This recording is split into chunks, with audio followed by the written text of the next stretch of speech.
What is up, you guys? Today we are going to be talking about something very near and dear to my heart, and that is novelty cameras. Some people call them toy cameras, novelty cameras, whatever you may call them. We're going to dive into them, talk about the ones I've been collecting. You could call me a borderline camera hoarder, as my collection has gotten particularly outrageous over the past couple of years. From everything from super cheap cameras that I find at Goodwill to finding some of the more high-end stuff as well.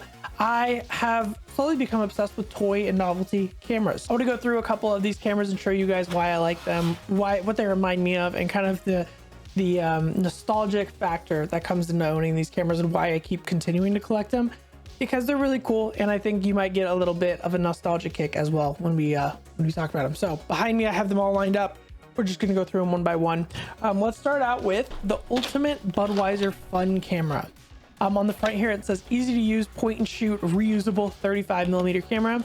This is a film camera. This is a 35mm film camera, as are most of these cameras behind me. This one is actually usable. It has a built-in flash, and it is shaped like a beer can. I personally think that this camera would be amazing for taking to let's say a party or an event where you are looking to start some conversations, because this is a great conversation piece starter, and I think starting a good conversation will slowly lead to taking more and more photos. I'm not sure the picture quality on this, but yeah, I mean, none of these are too spectacular. They're all kind of novelty toy cameras. Some work, some don't, and some vary on the way they work. So this is a beer can. So yeah, that's the first camera on the list, is beer can, Budweiser beer can. Very interesting. Next up on the list, and one of the cameras that I am most excited about, is this Dragon Ball Z spaceship camera. That's the title of this camera. That's the name on the case. Dragon Ball Z spaceship. It says 35mm camera. Put yourself in a photo with the Dragon Ball Z characters. Real Dragon Ball Z spaceship design with retractable legs for easy display. On the back here, it says your battle for Namek is on and you're in the middle of it all. 4 easy sliding interchangeable backdrops. So there's actual backdrops that you can put into this camera, and it changes what is embedded onto the 35mm photos. So again, this is a working 35mm camera, still in the case. If you can't tell, I really like collecting cameras that are still in their cases, and trying to keep them as mint as possible. Maybe one day I'll crack this thing open and give it a whirl, but to me it looks like the spaceships that Vegeta and Goku would travel around on to different planets. And yeah, it's just very nostalgic. It instantly brings me back to watching Vegeta and Goku fight against Cell and Frieza and all the different enemies that were in that show, and it's just like, again, a huge nostalgia kick for me. So that's why I love collecting these things. Next up on the list, and probably why you clicked on this video, is the Pokemon camera. On the front it says Pokemon, gotta catch them all. Camera, a real 35mm camera, accepts up to 36 exposures. Special Pokemon border will magically appear on each photo. Camera sculpted with real Pikachu image.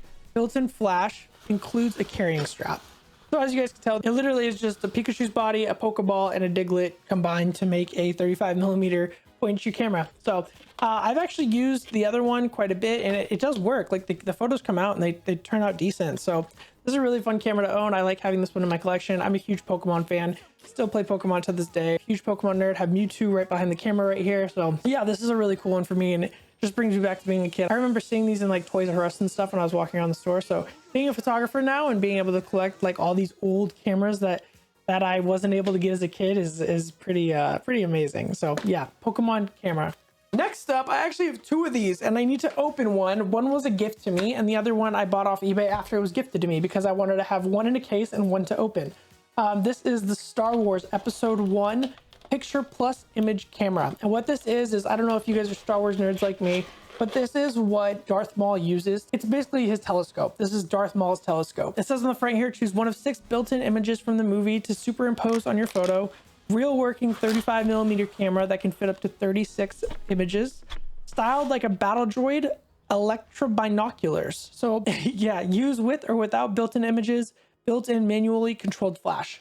I'm very curious to see what this looks like when I open it up. It's pretty big. As you can see, it's bigger than my hand, and it just looks really cool. So maybe I'll let me know in the comments down below if you guys would like to see an entire video on just this camera alone. And again, this is just straight nostalgia. It brings me back to watching these movies, falling in love with like the cinematography and the action and the love and the romance and the drama and the battles. Like, it all just kind of comes back to me looking at this thing. So I love that it says real working camera. Like, all of these are so tacky, but they're awesome. All right, moving on to the next one. So the rest of these aren't in boxes, which is fine. They're still really cool. This first one is a Lego camera. Obviously this one does not work, unlike the other cameras here in the collection, but this one is cool in the fact that it does open on the back, and it has like a little film canister that comes out, and then you can put that back in there and close it. And this is kind of just a good desk, I don't know, display piece that I keep on the shelf. I love Legos growing up. To have this in my collection now, being a camera nerd and a toy nerd growing up, this kind of brings it full circle. Yeah, it's really cool. Pretty small, but still really, really neat. Yeah, just more camera junk to add to the collection. This next one is really cool, and I wish I knew how to take it apart and do it. It looks like a Canon R5. This is not a Canon R5. This is actually Optimus Prime. This is a Transformer Canon camera that I saw on Twitter from my friend Drew, tweeted about this, and I was like, I need to find that, and I scoured the web and I found it. It took about 2 months to get here from Japan, and it has a real shutter button. Shutter button works.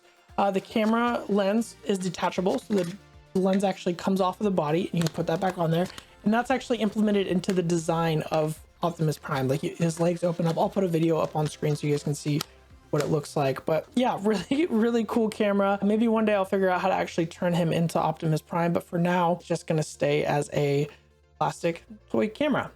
But yeah, I think it's really cool. Oh shit. Next up in the collection is this little tiny guy. I've talked about this in a couple videos. This is a fidget toy that looks like a Leica M camera. All it is a few magnets, and it can come apart like that. A few magnets, and then it clicks together.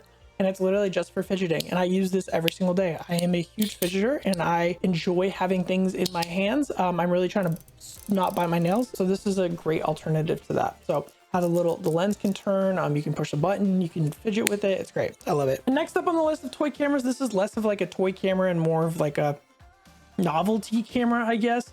It's called the Split Cam. Image morphing is the art of combining two distinct images into one composite picture. Image of your dog's head on your boss's body, or a man's torso paired with a woman's legs. The Split Cam uses analog image fusion technology to combine the image for you without all the hassle and expensive digital editing and softwares. So really all this is there is a top and bottom of the shutter. You can separate those two and take different photos on basically a multiple exposure image on the same negative. So as you can see, they have a dog's head on a boss's body apparently. But yeah, I thought this was a really fun camera to get, and I have this in my collection as well. Yeah, really big. If you guys find any cameras that are in packaging at like Goodwill or anything like that, please let me know, because I'm huge on collecting these things, and my fiance would love if I had more of them. Kind of a trip down memory lane, kind of combining my love of nostalgia and cartoons and my childhood, as well as my love for cameras and cinematography today. So I think those two things are great for this video I would watch. So I hope you guys enjoyed watching it. If you haven't already, be sure to subscribe to the channel, like, comment down below. It's super helpful. And I will see you guys in the next video. Thanks for watching. Bye.